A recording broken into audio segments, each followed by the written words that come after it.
Ripartiamo dalla voce, il podcast della Federazione Italiana Teatro Amatori. La magia delle voci.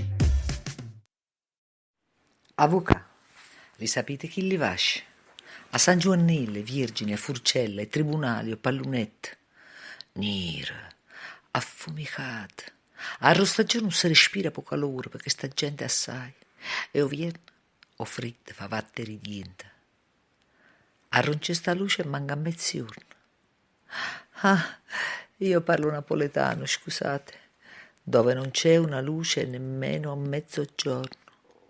Chi è gente? Arrosta meglio fritto con calore. In uno chi li vasci, io vico San Liborio, ci stevi con la famiglia mia. Quando eramo, una folla. Io, la famiglia mia, non sacci che fine ha fatto, non voglio sapere, non mi ricordo. Sempre che faccia vottate, sempre in urta uno contro chi l'altro. Ci cuccavamo senza dire buonanotte e ci scetavamo senza dire buongiorno.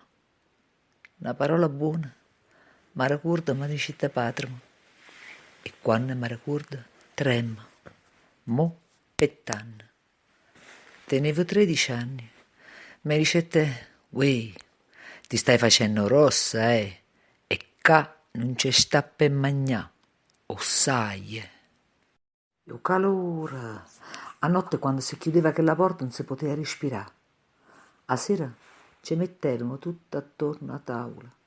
No piatto sulla rossa e non sacci più quante forchette. Forse non era vero, ma mi pareva che a ogni volta che metteva la forchetta rinte chillo piatto mi sentiva guardare. Mi pareva come che l'avesse rubata chillo magnà. Tenevo 17 anni, passavano signorine, vestite bene, che belle scarpe, e io guardavo. Passavano sotto tracce i fidanzati.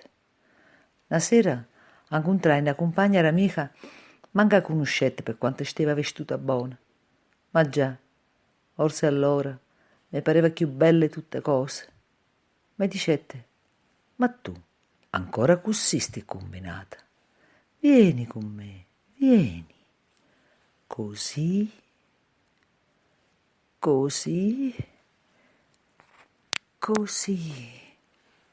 Scorna, non dormette tutta nottata. E o calore, o calore.